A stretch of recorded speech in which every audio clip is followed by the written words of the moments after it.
O homem que carrega uma Bíblia debaixo do braço, veste terno, paletó e gravata. Na igreja é glória a Deus e aleluia. Toca, ora, prega. Na igreja é um santo perante toda a irmandade. Mas em casa é violento, espanca, maltrata, opressiona psicologicamente a sua esposa. A trata como um tapete ou um objeto. Um ancião, um bispo, um pastor ou qualquer religião ou denominação que mandar uma esposa viver numa situação dessas, com um homem desse tipo, ele é cúmplice dos maus tratos, é conivente com a violência doméstica.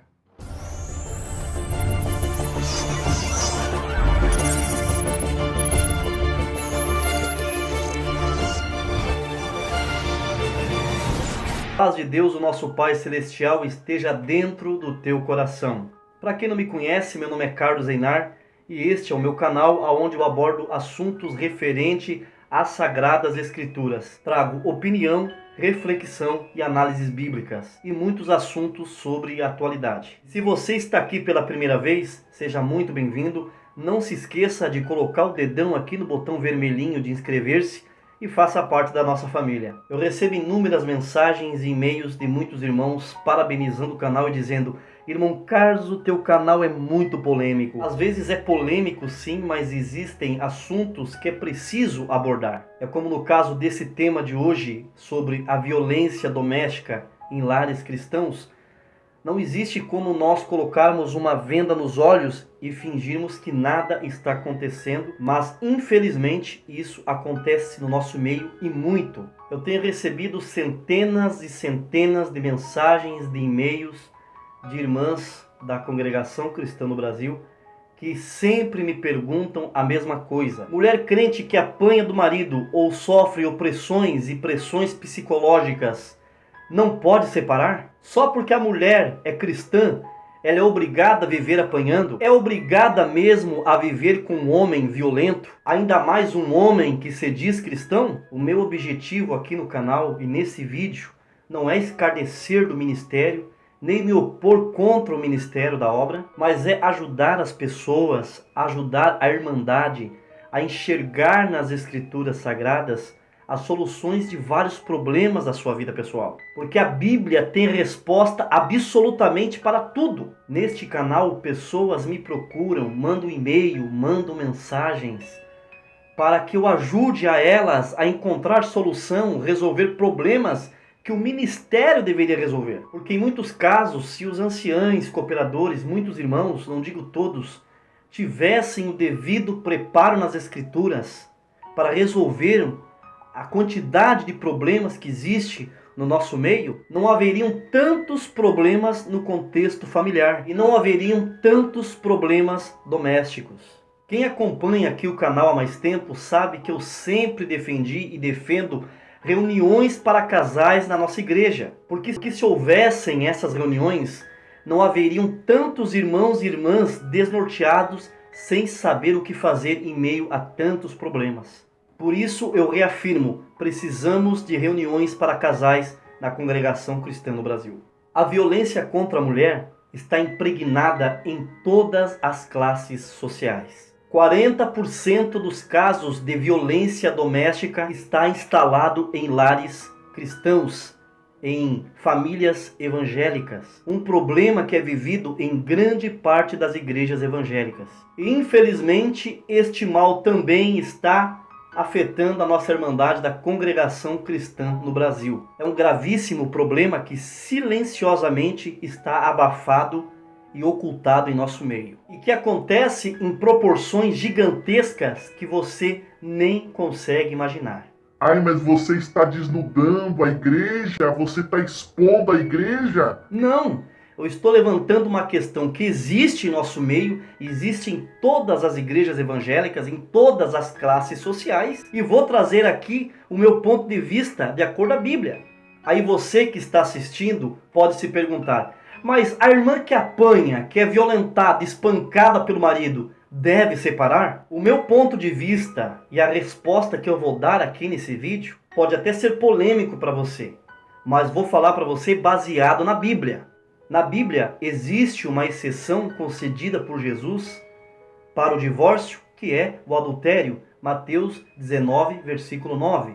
Mas existe nas Escrituras claramente uma visão pouco vista a respeito desse assunto. A Bíblia, ela não manda uma mulher ficar apanhando fisicamente e ser agredida psicologicamente. Uma mulher que vive com um homem violento, ditador, que pratica todos os tipos de violência contra ela, se esse cara não se endireitar, a mulher tem que dar um chute no traseiro dele. Todo mundo merece uma segunda chance. A mulher tem o direito de dar ao marido violento uma chance dele se arrepender e mudar.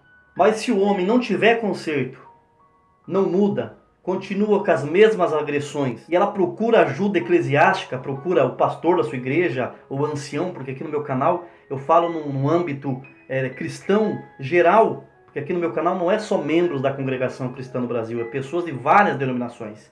E esse é um mal que está em vários lugares.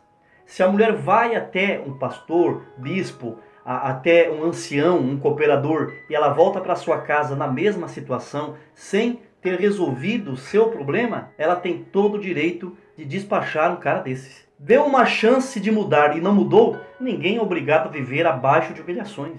Porque muitas dessas mulheres procuram os que estão à frente das suas igrejas. Vão lá com o marido, muitas vezes o marido também é cristão. Expõe a situação, a vítima conta a sua história. As mulheres procuram os dirigentes da igreja porque elas acreditam piamente que esses homens foram colocados lá para apacentar o rebanho de Deus. Acreditam elas que eles foram colocados à frente do povo pelo próprio Deus. E o que essas mulheres ouvem, na maioria das vezes, dos dirigentes das suas igrejas? Fique em paz, ore a Deus, que o Senhor vai restaurar teu casamento. Volte para casa, irmã, você deve ser submissa ao seu marido. Mesmo que você estiver apanhando, se você divorciar sem ser por adultério, você peca. E tem casos que essas irmãs são impedidas de falar. E muitas vezes a razão vai para o marido violento. A vítima fica como ruim na história e o agressor fica como coitado. Agora imagina se uma irmã dessas, que sofre violência doméstica, que vai até o dirigente da sua denominação, tenta contar o que está passando, e eles mandam ela embora, que ela fique submissa, que ela aguente, que Deus vai fazer uma obra, e essa irmã acaba sendo assassinada pelo agressor. Como que fica a responsabilidade de um homem que está à frente do povo mediante uma situação dessas? Hoje eu li uma reportagem de um jornal da Bahia que uma mulher de 54 anos, evangélica da Igreja Assembleia de Deus, estava sofrendo violência doméstica do seu marido, que era desviado, parado da Igreja Assembleia de Deus. E ela foi até o pastor pedir conselhos. E o pastor disse a ela: não, vai para a tua casa, ore a Jesus, que o teu casamento será restaurado. O que aconteceu? Passou algumas semanas, ela foi assassinada a facadas pelo seu marido. No nosso caso, na congregação cristã no Brasil, muitas vezes quando uma irmã procura o ministério para relatar o seu sofrimento e seus maus tratos e a violência doméstica que enfrenta dentro da sua casa, ela ouve que é para ficar em paz, que ela como mulher seja submissa e esteja debaixo da autoridade do marido. Mas será que essa sujeição caracteriza-se que a mulher tem que tolerar essas agressões e violências por parte do marido? Colossenses 3,18 diz: mulheres, cada uma de vós seja submissa ao próprio marido, pois assim deveis proceder por causa da vossa fé no Senhor. Essa sujeição, ou digamos respeito por parte da esposa, deve ser exercido se o marido corresponder ao versículo posterior a esse que diz: maridos, cada um de vós ame sua esposa e não a trate com grosseria. O cidadão que ama intensamente a sua esposa, jamais ele vai agir de forma violenta com a sua esposa. Isso independente de credo, crença ou religião. Quando o homem tira uma mulher da casa dos pais, ele está assumindo um compromisso e uma responsabilidade diante de Deus. Também assumindo um compromisso e uma responsabilidade perante a família e os pais da noiva, da moça, que lhe entregaram a sua filha a ele. E o homem também assume uma grande responsabilidade perante a própria mulher que está se entregando de corpo e alma a ele, para viverem os dois em uma só carne. E o dever do homem como esposo são vários. O dever do homem como marido é ser cabeça da casa, mas ser cabeça da casa não é como muitos acham por aí, que o cabeça da casa tem que ser um general, um ditador, que bate o pé, que diz é eu que decido e pronto, falei, está falado. Mas ser cabeça da casa é em relação ao homem cumprir com as suas obrigações como esposo. Obrigações que são ser o provedor do lar, amar a esposa incondicionalmente. E nesse amor incondicional para com a esposa, olha só o que diz em Efésios 5:28. Sendo assim, o marido deve amar sua esposa como ama o seu próprio corpo. Quem ama sua esposa, ama a si mesmo. O homem amando a sua esposa como seu próprio corpo, então a obrigação dele é proteger a mulher, satisfazer a sua esposa na vida sexual, e isso vice-versa. O homem que não consegue desenvolver todas essas coisas citadas, conciliar essas coisas, desenvolver o seu papel de homem de casa, não é digno de respeito nem da parte de Deus. Veja o que diz em 1 Timóteo, capítulo 5, versículo 8. Contudo, se alguém não cuida dos seus, especialmente dos de sua própria família, este tem negado a fé e se tornou pior que um descrente. Você acha que um ser repulsivo, repugnante, violento, ele cuida da sua própria família? Cuidar não é só encher a despensa e a geladeira de comida, mas cuidar é amar, proteger e preservar a sua companheira. Nesse versículo, a Bíblia declara que o homem que não cuida da sua família, ele é pior que o descrente, que o infiel. E ainda o apóstolo Paulo enfatiza que pessoa que procede dessa forma negou a fé. Aí neste versículo você ouviu e leu com seus próprios olhos que o homem que não cuida da sua casa, que não zela da sua família, ele é pior que o descrente, o infiel, e que ele negou a fé. Então, nesse caso, o homem é infiel. Mediante a isso, então, vamos ler em 2 Coríntios, no capítulo 6, versículo 14. Jamais vos coloqueis em julgo desigual com os descrentes, pois o que há de comum entre a justiça e a injustiça? Ou que comunhão pode ter a luz com as trevas? Então, uma mulher cristã não tem obrigação, biblicamente, de viver com um marido violento, espancador, que a própria Bíblia o declara como descrente, como infiel. Mediante a 1 Timóteo, capítulo 5, um homem que age dessa forma, ele negou a fé. Se tornou pior que um descrente. E mediante a 2 Coríntios, capítulo 6, versículo 14, a mulher não tem obrigação de ficar prendida a um jugo desigual com um descrente ou infiel. Isso não é eu que estou dizendo, é a Bíblia que está falando. Eu mostrei isso para vocês agora nesse vídeo. Eu não estou mandando ninguém separar ou divorciar de ninguém.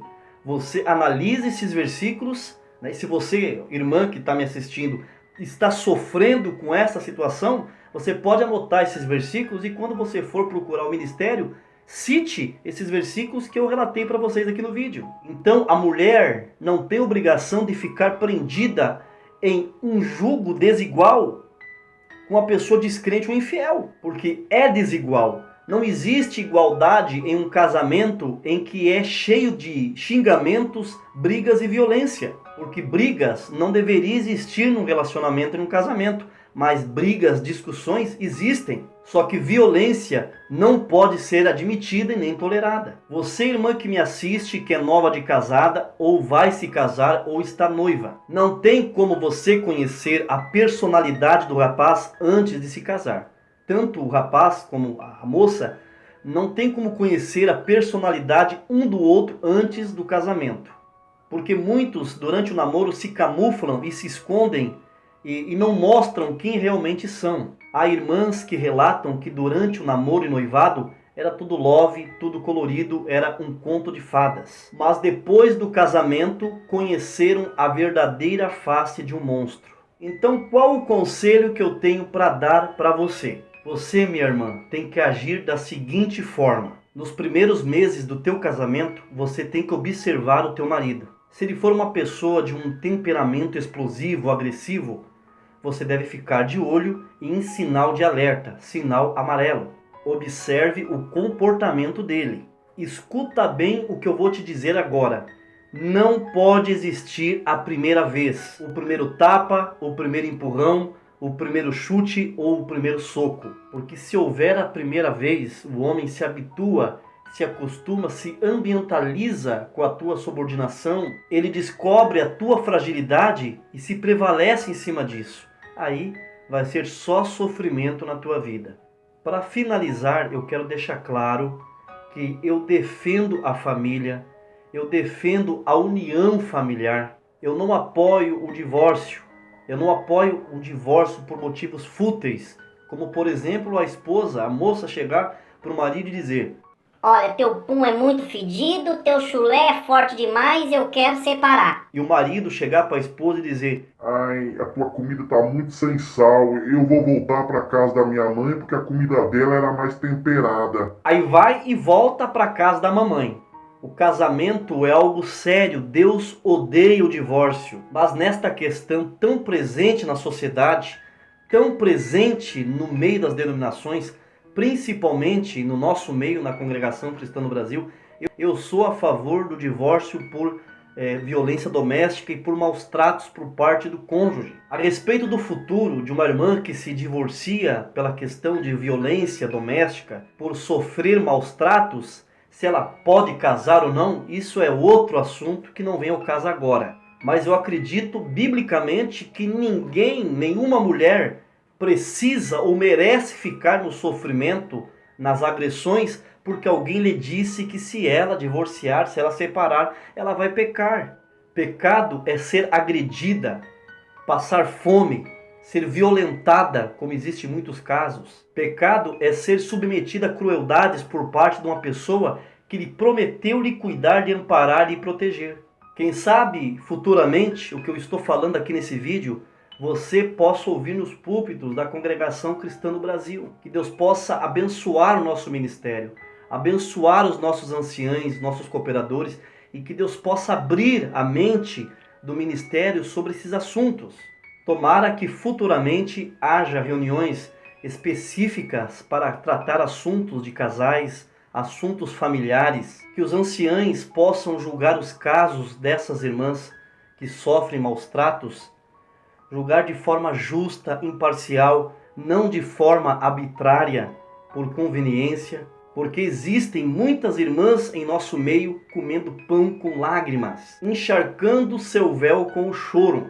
Irmãs que sofrem caladas porque sabem que não serão ouvidas. Se você gostou desse vídeo, compartilhe com seus irmãos, com amigos, com familiares e com todas as pessoas que você acha que deveriam assistir esse vídeo, que este vídeo possa trazer uma edificação, um entendimento para uma pessoa que você gosta, pessoas que estão sofrendo os mesmos problemas que eu relatei aqui nesse vídeo. Se você ainda não é inscrito aqui no canal, inscreva-se. Não esqueça de ativar o sininho das notificações. Deixe o teu like, porque é muito importante para o crescimento do canal. Termino te saudando com a santa paz de Deus, o nosso Pai Celestial, e mandando um ósculo da caridade dentro do teu coração. Deus abençoe. Até o próximo vídeo.